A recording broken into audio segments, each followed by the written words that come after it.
My sister didn't ask to move into my house. She brought paint samples. At Sunday dinner, Amber slid 3 little green cards across my parents' dining table and tapped the lightest one with her fingernail. "This one," she said.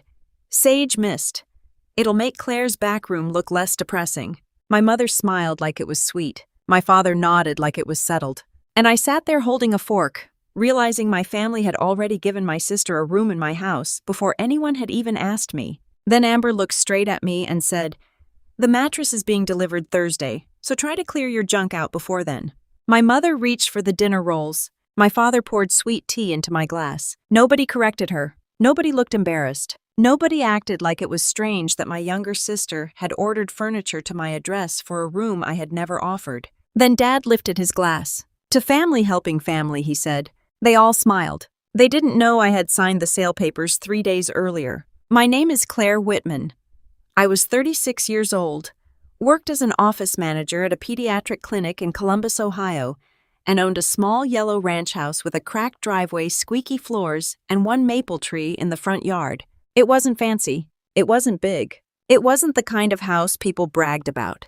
But it was mine. I bought it at 27 after years of overtime, packed lunches, thrift store furniture, and Saturday nights spent painting walls while other people were at weddings, lake trips, or birthday parties.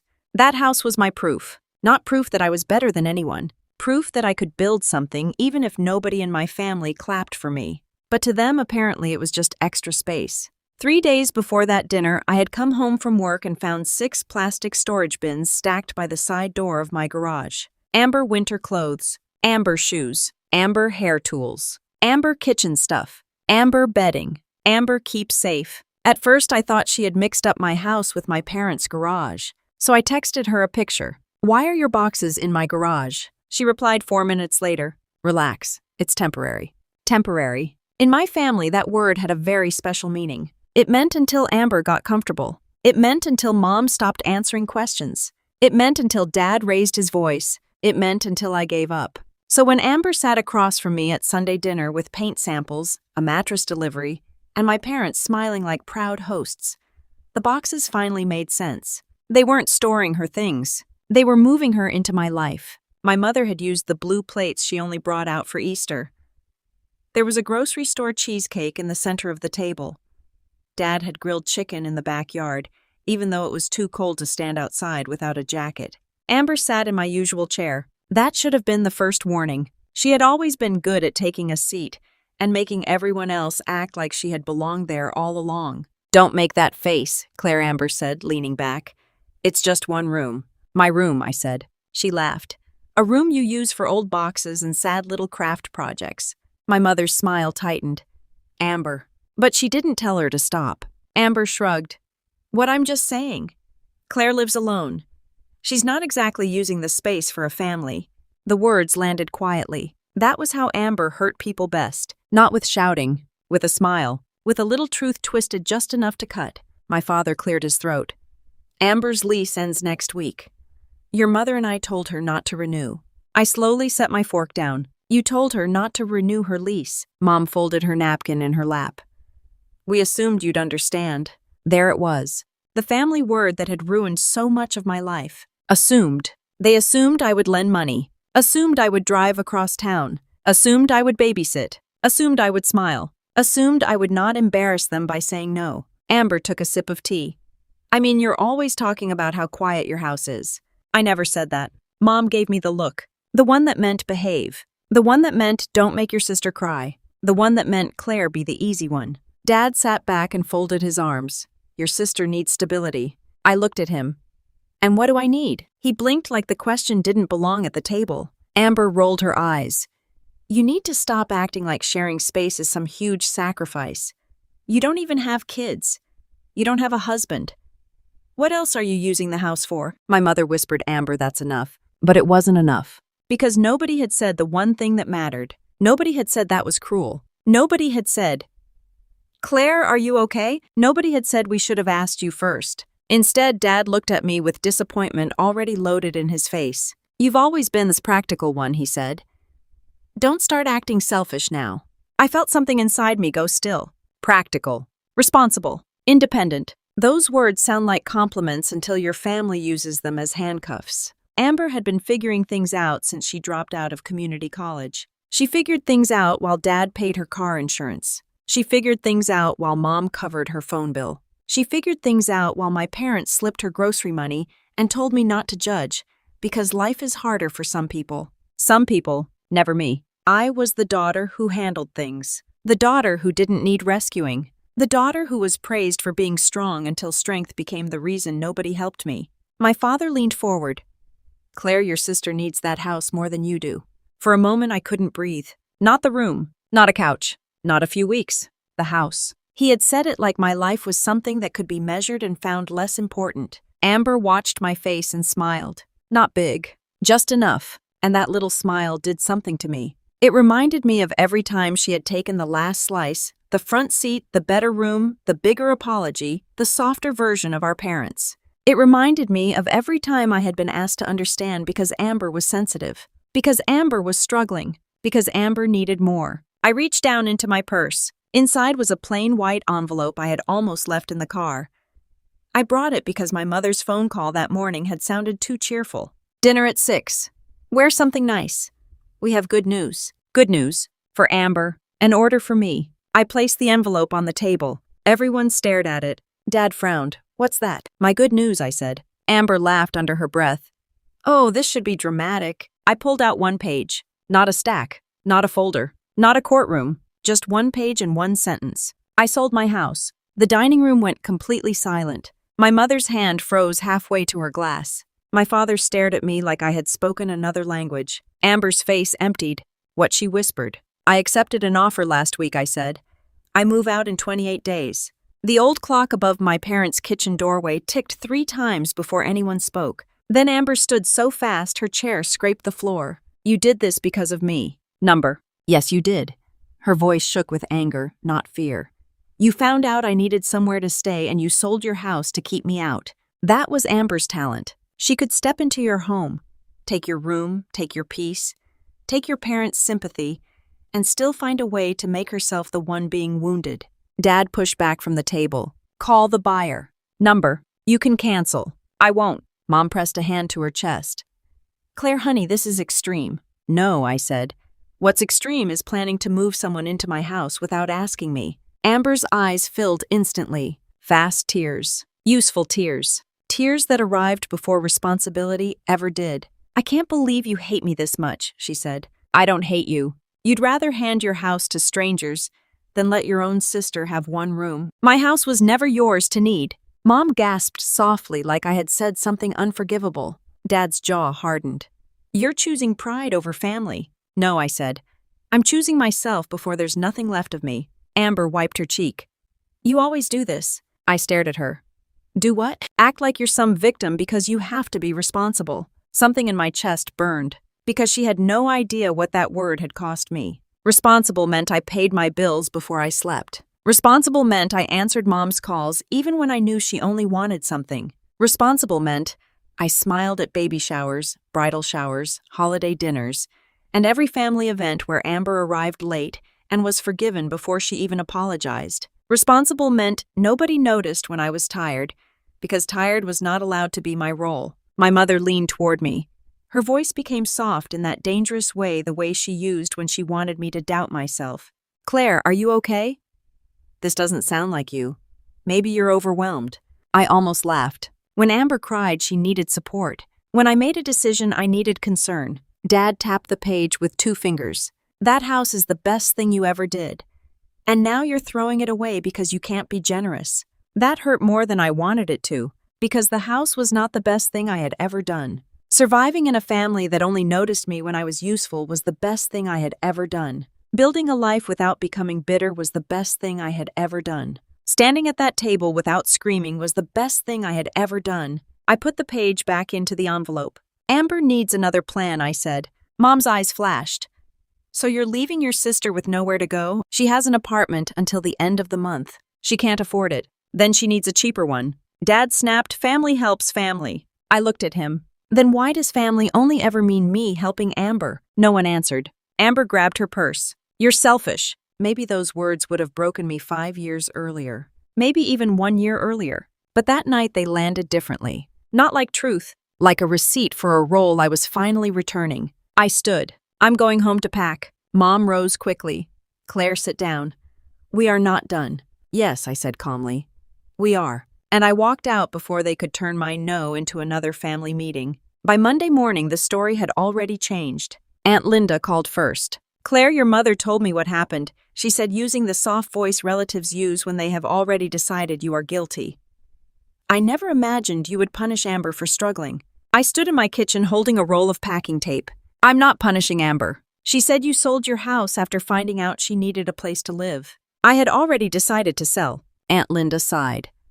That's not how she understands it. Of course it wasn't. In my family, facts never traveled as fast as Amber's feelings. By noon, my cousin Megan had texted, I know you and Amber have issues, but making her homeless is too much. By 2, one of my father's bowling friends left a voicemail saying, your dad is heartbroken.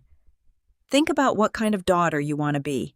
By dinner, Amber had posted on Facebook, sometimes the person with the most space in her house has the least space in her heart. Praying for strength during this scary season. My mother commented first, we love you, sweetheart.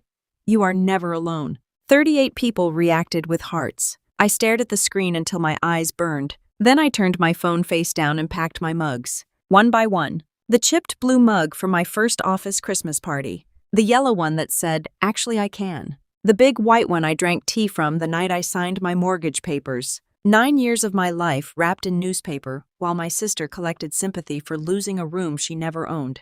The humiliation did not stay online. By Wednesday, it had followed me to work. I was checking in a little boy with an ear infection when my coworker Jenna pulled me aside. Claire, she said carefully, your sister came by the coffee shop next door this morning.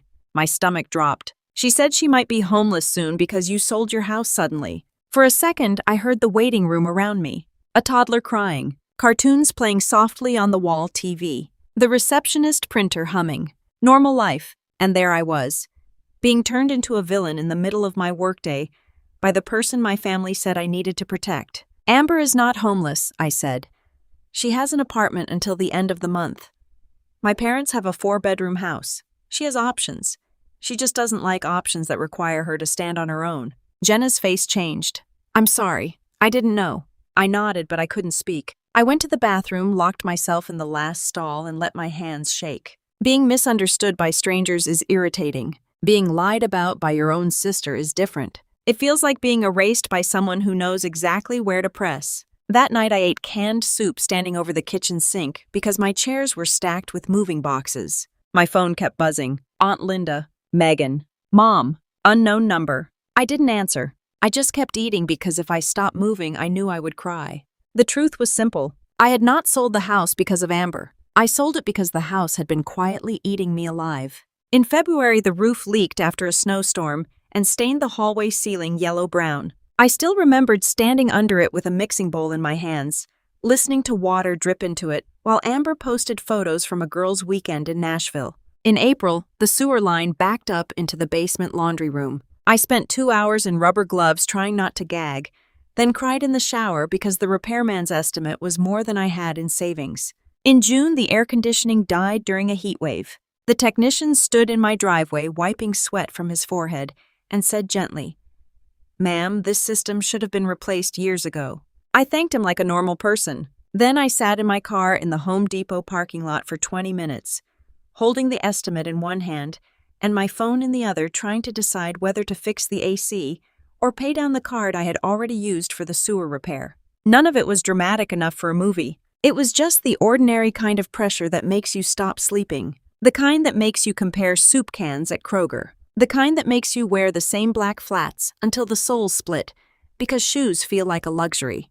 At work, I smiled. At home, I sat at my kitchen table under a flickering light and stared at numbers that refused to become enough. And I told no one, because I already knew what my family would say. You're strong. You'll figure it out. Amber needs us right now. So I figured it out. I called a housing counselor at my credit union, a woman named Carla, who wore silver glasses and spoke like someone who had seen too many people drown quietly. She looked at my budget and said, Claire, loving a house doesn't mean letting it take your future. That sentence stayed with me. Your future. Not Amber's comfort. Not Mom's image. Not Dad's pride. Mine. So I accepted the offer, not out of spite, out of survival. On Saturday afternoon, while I was wrapping plates and grocery flyers, my parents showed up without calling. Amber was with them. Of course she was. They walked into my half-packed living room, like a rescue committee arriving too late, but still expecting control. Mom looked around at the bare shelves. "You're really going through with this?" "Yes." Dad removed his cap and sighed. "Claire, this has gone far enough." Amber crossed her arms. "You made your point." I kept wrapping the plate in my hands. "What point?" "That you can hurt me if you want to." I looked at her. "No, Amber. The point is that my house was never yours." Her mouth tightened. "You always act like you're better than me because you have a job and a mortgage." "I never said I was better than you." "You don't have to." She pointed toward the boxes. "You walk around like Miss Perfect while everyone forgets I'm struggling." There it was. The real wound. Not that I was cruel. Not that I was selfish. My stability made her feel exposed. Mom stepped between us. "Girls, please. Girls." As if we were teenagers fighting over a sweater. As if one of us had not just tried to take the others home. Dad looked at me. "Your sister needs stability." The plate in my hands stayed steady. "I need stability too." Dad frowned. "You have it." "No," I said. "I had a house people admired from the outside and bills I cried over on the inside." The room quieted. Mom's expression flickered. Amber scoffed. "So now we're supposed to feel guilty because you didn't budget." I set the plate down slowly, carefully, like I was placing the last piece of my old self on the counter. "Amber," I said, "Mom paid your phone bill last month. Dad paid your car repair in May. They covered your rent twice this year. And you are standing in my living room calling me irresponsible because I won't become the next person you drain." Her face went red. "Mom," whispered Claire, "that's cruel." "No," I said. "Cruel is teaching one daughter she can fall forever and teaching the other she must never fall at all." Nobody spoke. For once, my father didn't have a speech ready. Amber's mouth opened, then closed. I picked up another plate and went back to wrapping. That bothered them more than yelling would have, because I wasn't begging. I wasn't defending. I wasn't breaking. I was packing. After they left, my neighbor Ruth knocked on my door. Ruth was 71, widowed, sharp-eyed, and kinder to me than half my relatives. She held a foil pan of chicken casserole. "I saw the family parade," she said. "Figured you might need dinner." I laughed so suddenly it almost hurt. We sat on the living room floor because I had already sold the dining chairs. Ruth handed me a paper plate and said, "Your mother called me." I closed my eyes. Of course she did. "She wanted me to talk sense into you. And I told her you seemed like the only person in that family currently using any." That was the first time all week I cried in front of someone. Not because I was weak, because I had finally been believed. The next few days brought small kindnesses I did not expect. Ben from work texted me, "Need help moving boxes." I have a truck. Also, Amber came by again. I told her we don't do family gossip in pediatrics. Jenna brought me coffee and said, "No explanations needed." Ruth helped me sort kitchen towels and told me a boundary feels rude only to people who benefited from you not having one. Those people did not ask what I owed Amber. They asked what I needed. That difference changed something in me. By the following Friday, I was done letting Amber's version of the story enter every room before I did. The turning point came at my parents' church potluck. I almost didn't go. I knew Amber would be there. I knew Mom would be hovering around her like she was made of glass. I knew Aunt Linda would look at me with that disappointed church lady sadness, like I had personally kicked my sister into the street. But Ruth said something while taping up a box in my kitchen. "If someone lies about you in public," she said, "you don't have to scream.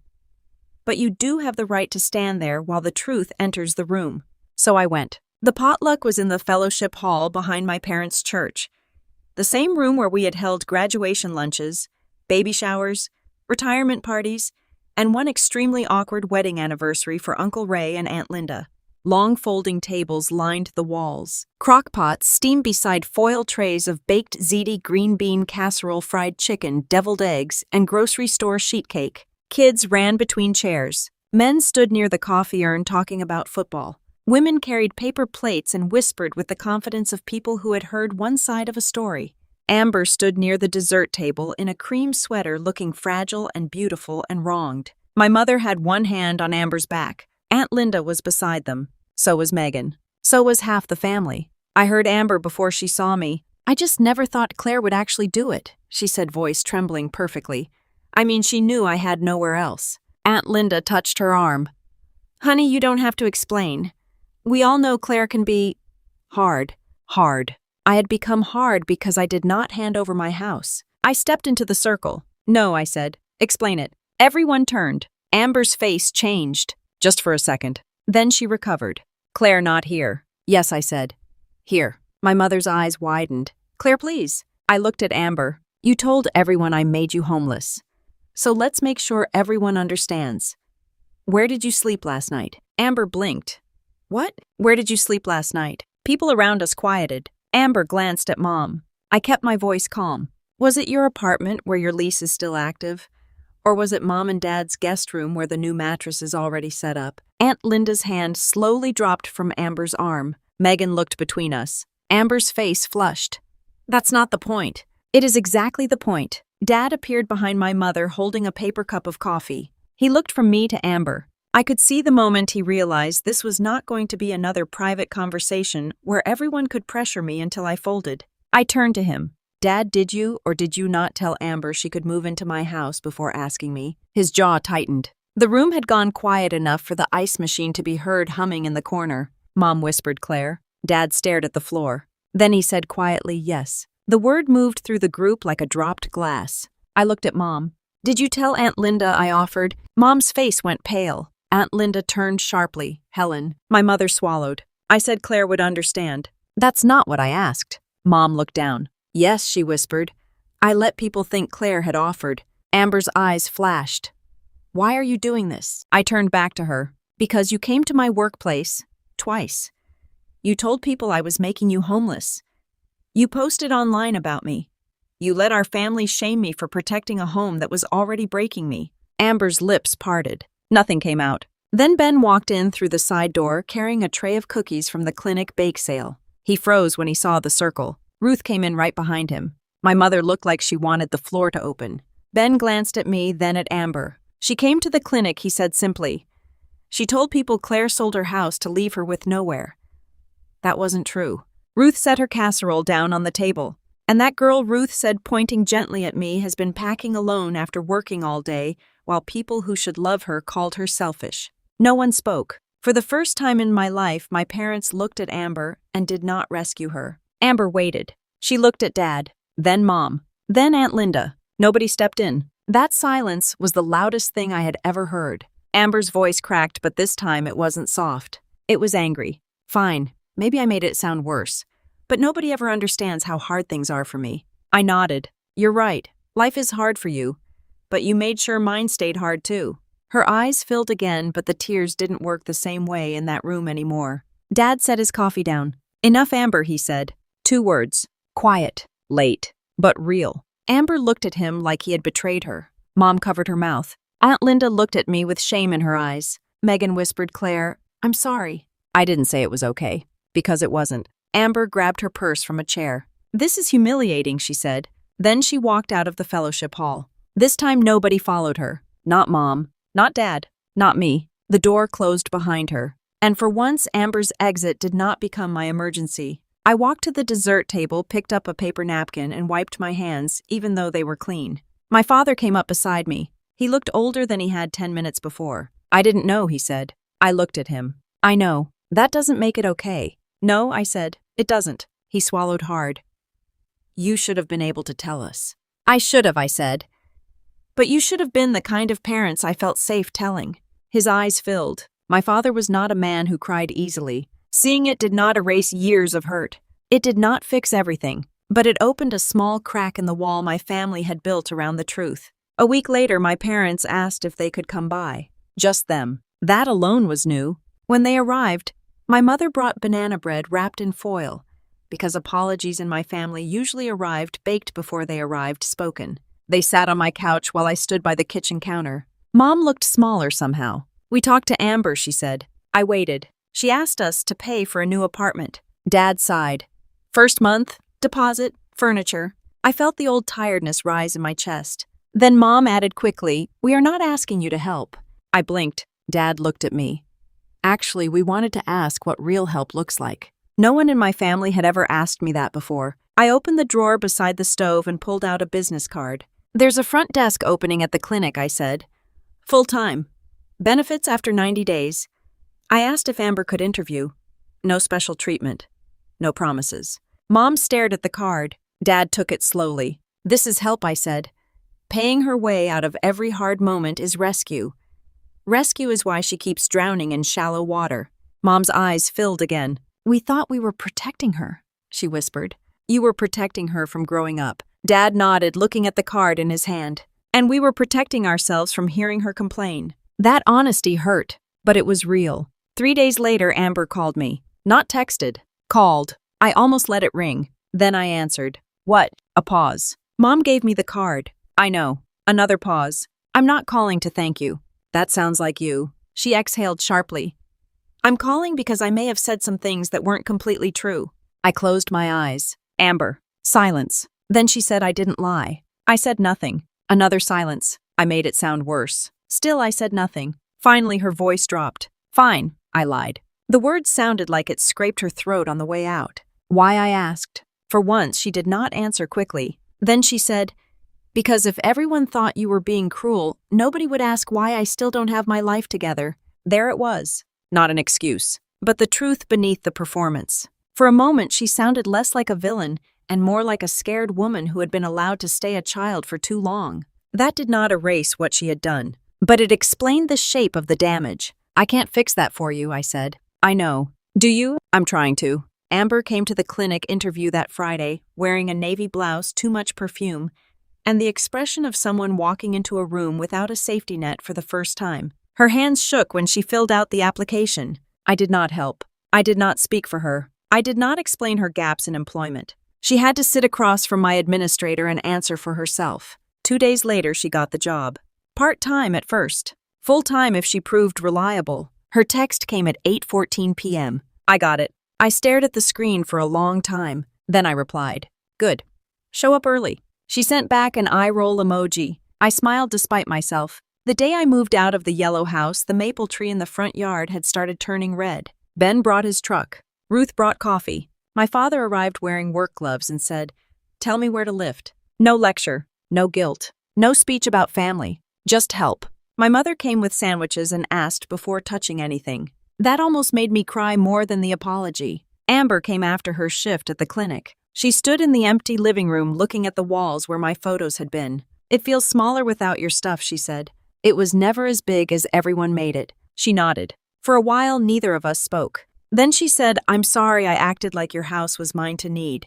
The sentence was awkward. Imperfect. But it was the closest thing to truth Amber had ever handed me. I looked at her. I'm sorry I waited until I was breaking before I let anyone see I needed help. Amber's eyes softened. You shouldn't have had to prove you were suffering before people respected your number. That sentence nearly undid me, because that was the whole story. Why did my pain have to become visible before my boundary became valid? Why did I need bills, witnesses, tired eyes, and an empty house before my family believed I mattered? I locked the yellow house for the last time at 5:43 p.m. The click of the key sounded final, but not like failure, like release. My new place was a second-floor apartment in a brick building 12 minutes from the clinic. 1 bedroom, tall windows, old hardwood floors, a kitchen so small I could touch the sink and stove without moving. At first, I worried it would feel like defeat. Then the first month passed. No roof leaked, no sewer backed up, no yard needed mowing. No one dropped boxes in my garage because I didn't have one. My bills were smaller. My sleep came back. I bought fresh flowers on Fridays. I signed up for a photography class at the community center, something I had wanted to do for years but always called not practical. One evening, I stood by my window and photographed the sunset bouncing off the brick building across the street. For the first time in years, I was not just surviving my life, I was living inside it. Sunday dinners changed slowly, not perfectly. My mother still overhelped Amber sometimes. Dad still looked guilty when the house got quiet. Amber still hated being told no. And I still sometimes felt mean for having boundaries. Healing is not one big apology. It is 100 small moments where people choose not to repeat the old damage. One Sunday in November, I walked into my parents' house with a pie and braced myself out of habit. But no one made a joke about me being the responsible one. No one asked me to fix anything. Amber was sitting at the table with a notebook working on a budget. Dad was helping her calculate how much she needed to save before getting her own place. Mom looked up and said, Claire, how was your photography class? Then she waited, really waited. I told them about the portraits we were learning to take. Amber looked at one photo on my phone and said, "You're actually good." I raised an eyebrow. "Actually," she shrugged. "Don't ruin the compliment." We laughed. It was small, but small things matter when a family has spent years breaking trust in big ways. In January, Amber moved into a studio apartment 15 minutes from the clinic. No one paid her deposit. Mom gave her towels. Dad helped carry a mattress. I found a used coffee table online and left it by the door. Amber stood in the middle of her tiny apartment and said, "It's not much." I thought of my yellow house, my first keys, my empty bank account, my new apartment, my hard-won peace. "It's yours," I said. "That makes it enough to start." She nodded, eyes bright. For the first time, I saw both of us clearly. Two sisters raised in the same house but trained for different lives. Amber had been taught that love meant rescue. I had been taught that love meant sacrifice. Both lessons hurt us. Both had to be unlearned. That night back in my apartment, I placed the old photo of me holding my house keys next to a new photo Ruth had taken on moving day. In the first picture, I was holding keys to a house I thought would prove I was worthy. In the second, I was standing in front of a smaller apartment building, smiling softer, lighter, freer. The first woman had built something from nothing. The second woman had learned that letting go could also be strength. I used to think a home proved I had finally become someone worth respecting. But respect does not come from how much space you own. It comes from refusing to let people take your peace and call it love. Family should never require one person to disappear so another person can feel safe. And sometimes the strongest thing you can do is lock the door hand over the keys and walk into a smaller life that finally belongs to you. So tell me honestly, if your family called your boundaries selfish, would you keep explaining your pain? Or would you walk away with your dignity intact?